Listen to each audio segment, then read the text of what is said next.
नमस्कार। पैगंबर मोहम्मद के समय 600 खजूर के पेड़ों का एक बाग लगाया गया था, जिसमें होने वाली आमदनी से मदीना के गरीब लोगों की मदद की जाती थी। दुनिया में वक्फ का इतिहास पैगंबर हजरत मोहम्मद के जमाने से शुरू हुआ है। दोस्तों, पैगंबर मोहम्मद ने कहा था, अपनी जायदाद को इस तरह से खैरात पे दो कि ना वो बेची जा सके, ना ही किसी को दिया जा सके और ना उसमें विरासत जारी हो, बल्कि उसका मुनाफा लोगों को मिला करे। माना जाता है कि इस दुनिया में पहली बार सहाबा हजरत उमर ने अपनी कीमती जमीन वक्फ को दी थी। उस समय पैगंबर ने यह तय कर दिया था कि यह जमीन कभी बेची ना जाए, न किसी को दिया जाए, बल्कि इससे होने वाली आमदनी को गरीबों में बांटने और गुलामों को आजाद कराने के लिए ही इस्तेमाल किया जाए। वक्फ कोई भी चल या फिर अचल संपत्ति हो सकती है, जिसे इस्लाम को मानने वाले व्यक्ति अल्लाह के नाम पर या धार्मिक मकसद या फिर परोपकार के मकसद से दान कर सकता है। ये संपत्ति भलाई के मकसद से समाज के लिए दी जाती है और अल्लाह के सिवा इसका कोई मालिक नहीं हो सकता है। जब वक्फ की संपत्ति का मालिक अल्लाह के सिवा कोई और हो ही नहीं सकता है, तो फिर सरकार के वक्फ बिल का आखिर मतलब क्या है?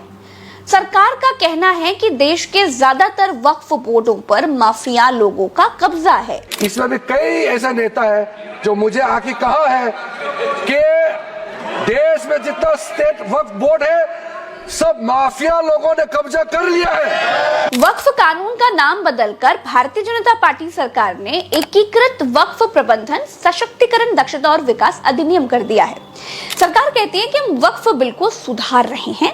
इसमें मुस्लिम महिलाओं समेत मुस्लिम समाज के अन्य पिछड़े वर्ग जैसे शिया, सुन्नी, बोहरा और आगा खानी जैसे वर्गों को प्रतिनिधित्व देने के लिए हम ये बिल लेकर के आ रहे हैं। लेकिन विपक्ष कहता है कि सरकार भारत में मौजूद वक्फ की 2 लाख करोड़ की जमीन बेचना चाहती है, इसीलिए ये बिल लेकर के आ रही है। भारत में रक्षा मंत्रालय और रेलवे के बाद वक्फ के पास सबसे ज्यादा जमीनें हैं। भारत में मेन 2 वक्फ बोर्ड हैं, सुन्नी वक्फ बोर्ड और शिया वक्फ बोर्ड। साल 1964 में केंद्रीय वक्फ परिषद का गठन किया गया। उस वक्त ये परिषद अल्पसंख्यक मंत्रालय के अधीन था। सबसे पहले साल 1995 में वक्फ बोर्ड की शक्तियां बढ़ाई गई। 1991 में जब बाबरी मस्जिद विध्वंस हुआ तो देश का माहौल बहुत खराब हो गया था। उस वक्त केंद्र में पीवी नरसिम्हा राव की सरकार थी। तब वक्फ को जमीन अधिग्रहण करने के लिए असीमित अधिकार दिए गए। इसके बाद साल 2013 में वक्फ बोर्ड की शक्तियां और बढ़ी। 2013 में जब केंद्र में यूपीए की सरकार थी, तब वक्फ बोर्ड एक्ट में बदलाव करते हुए उसे अधिकार दे दिए गए कि वो दान वाली संपत्तियों पर दावा कर सकता है। आज जो कानून है दोस्तों, उसके मुताबिक अगर किसी संपत्ति को एक बार वक्फ बोर्ड के नाम घोषित कर दिया गया तो वो हमेशा वो वैसा ही रहेगा। दानकर्ता अपनी इच्छा से कोई बदलाव नहीं कर सकता है। कि भाजपा अपने हताश, निराश, आप तो उस कानून चंद कट्टर समर्थकों के तुष्टीकरण के लिए ये बिल लाने का काम कर रही है। मैं इस बिल का विरोध करता हूँ। आप दुश्मन हैं मुसलमानों के, उसका सबूत ये बिल है। दुनिया का सबसे पहला वक़फ़ खाने काबा मक्के में है। क्या हम उसके ऊपर भी सवाल उठाएंगे? 10 साल से जो मुल्क में माइनॉरिटीज के साथ, उनके हुकूक के साथ, उनके रिलीजन फ्रीडम के साथ जो खिलवाड़ किया जा रहा है, उससे रूह कांप जाती है। सर्वोच्च न्यायालय के आदेश के बावजूद इसको हटाना चाहते हो मान्यवर, ये सीधे सीधे कानून के खिलाफ वर्जी है। हम कहना चाहते हैं कि संविधान की अगर धज्जियां उड़ाने का काम आप करने का काम कर रहे हो, हम इसका पुरजोर विरोध करेंगे और पुरजोर विरोध करने का काम करते। अब हमें ये देखना चाहिए कि सरकार जो नया वक्फ कानून लेकर के आ रही है, उसमें दिक्कत कहां पर आ रही है। दोस्तों, सरकार जो नया वक्फ बोर्ड का कानून लेकर आ रही है, उसमें यह है कि केंद्रीय वक्फ परिषद और राज्य स्तर पर वक्फ बोर्ड में 2 गैर मुसलमान प्रतिनिधि रखने का प्रावधान किया गया है। नए संशोधनों के तहत बोहरा और आगा खानी समुदाय के लिए अलग वक्फ बोर्ड की स्थापना की भी बात कही गई है। वक्फ का पंजीकरण सेंट्रल पोर्टल और डेटाबेस के जरिए होगा।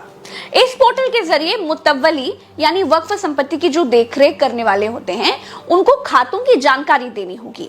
इसी के साथ सालाना 5,000 रुपए से कम आय वाली संपत्ति के लिए मुतव्वली की ओर से वक्फ बोर्ड को दी जाने वाली राशि को भी 7% से घटाकर 5% कर दिया गया है।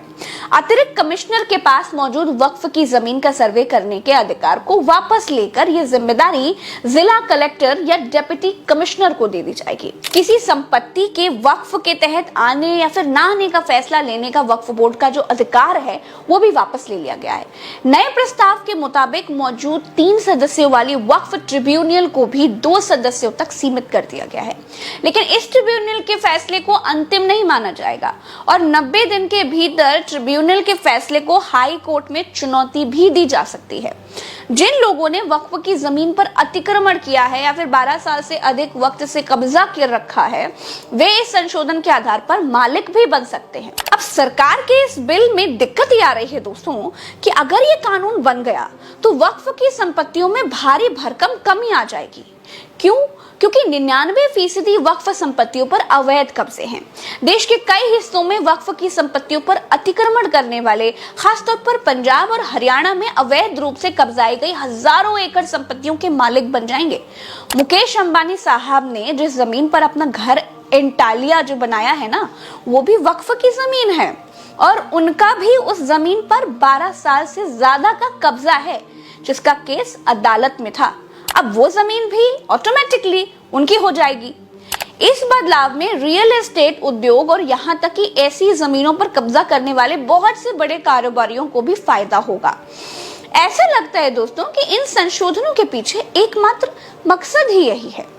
सरकार के इस बिल का फायदा ये है कि वक्फ बोर्ड में भ्रष्टाचार पर थोड़ी लगाम जरूर लगेगी, लेकिन जब जमीनें ही नहीं होंगी तो भ्रष्टाचार कहाँ होगा, ये भी एक बात है।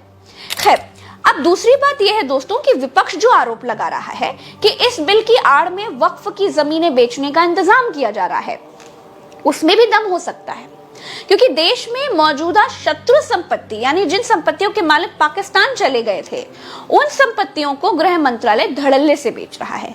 अब तक ये संपत्तियां लीज पर दी जाती थी, किराए पर, समझे ना, लेकिन अब वो बिक रही हैं। ये देखिए, ये शत्रु संपत्ति बेचने का विज्ञापन और ये शत्रु संपत्ति की रेट लिस्ट है। बोली लगाइए और जमीन लेकर जाइए। सैकड़ों शत्रु संपत्तियों की नीलामी हो चुकी है। नीलामी में भाग कौन ले रहा है बताइए? ये शत्रु संपत्तियां कौन खरीद रहा है?